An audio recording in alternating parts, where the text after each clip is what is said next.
Now, fair warning, I did write the script before season 2 came out because I've read the manga, so there will be some spoilers about the later stuff that happens in the manga. So if you don't want to hear anything about that, then fair warning. But I wouldn't say it's anything major.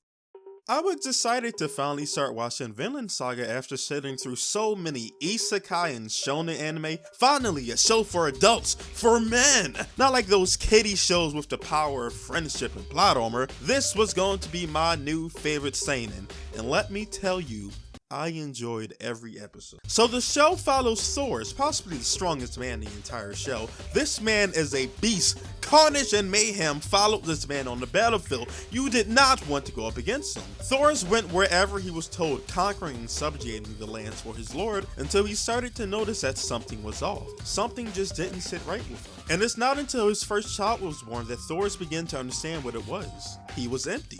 A life of battle and bloodshed has left him feeling hollow and alone. And through creating a family under the orders of his king, his values finally started to change. Life didn't have to be about violence and could be so much more than that. Which caused him to desert the army and become a family man. The family guy, if you will. Fast forward a bit, and Thor was able to set up a nice village in Iceland where he and his family could live their peaceful lives. Until one day a general paid him a visit. As much as they would have loved to execute him for deserting the army, they needed him more than ever in the upcoming war and was willing to, let bygones be bygones. While Thor did agree, unfortunately, the general had set up an ambush against him, with Askeladd delivering the final blow. And that's when the story really takes off. We follow the journey of Thorfinn, Thor's son, as he becomes consumed by revenge and follows Askeladd around in order to avenge his father's death. To him, Thor was the strongest warrior in the world, but not just the strongest warrior, an honorable warrior.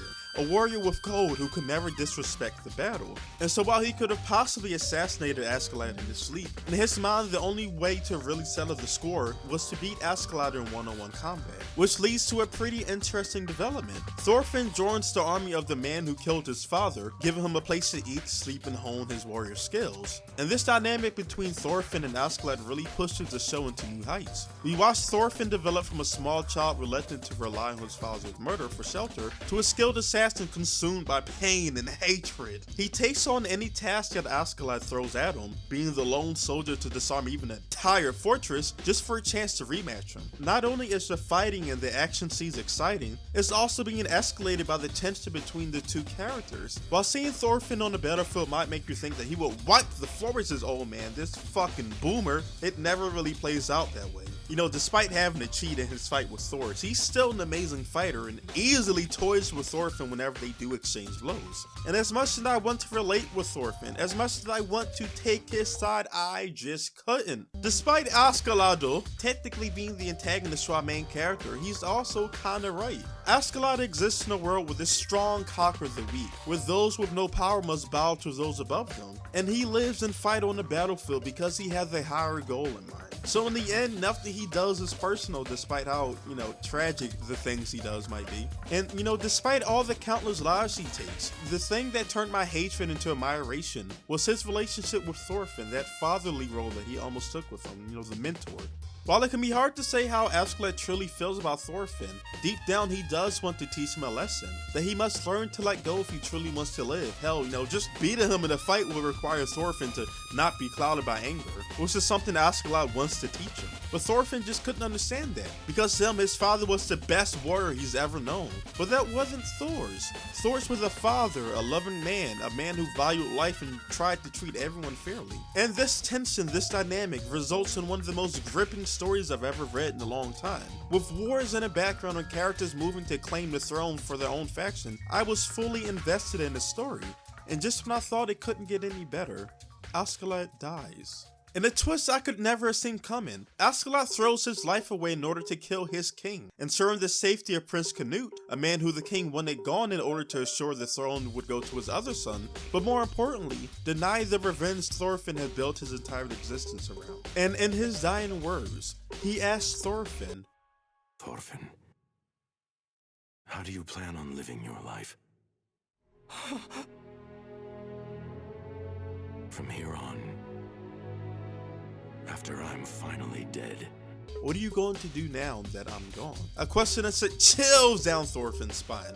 A question that Thorfinn had put off for so long because he never went to consider it. Now that Askeladd is finally gone, he's forced to face a reality that he has nothing. And as amazing that the story was up until this point, as much as I love that dynamic, what comes next immediately kills my enthusiasm for the show. We time skip ahead some years to Thorfinn being sold into slavery and working on a man's farm. And at this point, Thorfinn finally started to understand what his father was trying to teach him. He finally saw his father for who he truly was. And you know, as amazing as that was for his character, it directly alters the tone of the story from here on. War, violence, excitement, because Thorfinn no longer wants to live the life of a soldier. He avoids killing people. He avoids fights whenever possible. When other strong warriors show up to challenge Thorfinn, he runs and avoids them because that doesn't fit his ideology. And in all honesty, it's kinda boring.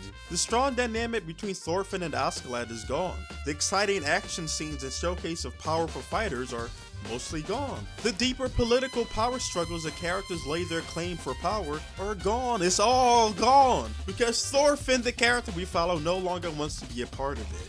Askeladd died to ensure that Canute would have a chance at assuming the throne of his father, and we never get to see Canute's conquest or his journey to create a world that he wants because Thorfinn no longer wants to be involved in it. The story is now about finding Vinland, the land his father once talked about. The land with no war or strife, with green as far as the eye can see, with food and water to support all who live it. Is that kind of life that Thor's wanted? And yes, this does make sense for Thorfinn.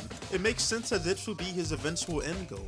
Finding fulfillment in life and realizing that there's more to life than violence, but it happened too soon in my opinion. This is a world divided by war and politics, a world that so many characters want to change like Canute, and yet we have to give it all up because the main character has reached his character development. It's not that I think the story is bad now. I mean, it's one of the best written stories I've read in a long time. It's just that there were so many interesting factors that drew me into the world, and all of it died literally and symbolically with Askeladd. And now that everything that drew me into the show is gone, I'm left wondering what's left for me to get invested in.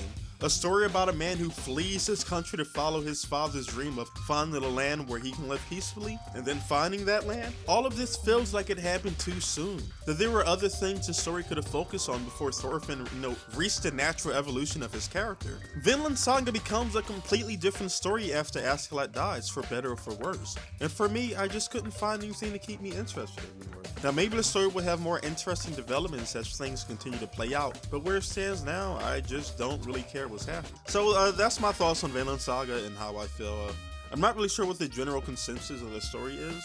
People seem to love the direction of the manga and love where the story is heading, so I'm not sure if I'm in the minority. If I am, I'm sure people will let me know that in the comment section down below. If you agree with me, if you understand where I'm coming from, if you sympathize with my plight, let me know what you think in the comments. And if you enjoyed the video, don't forget to drop a like and sub to my channel. And peace.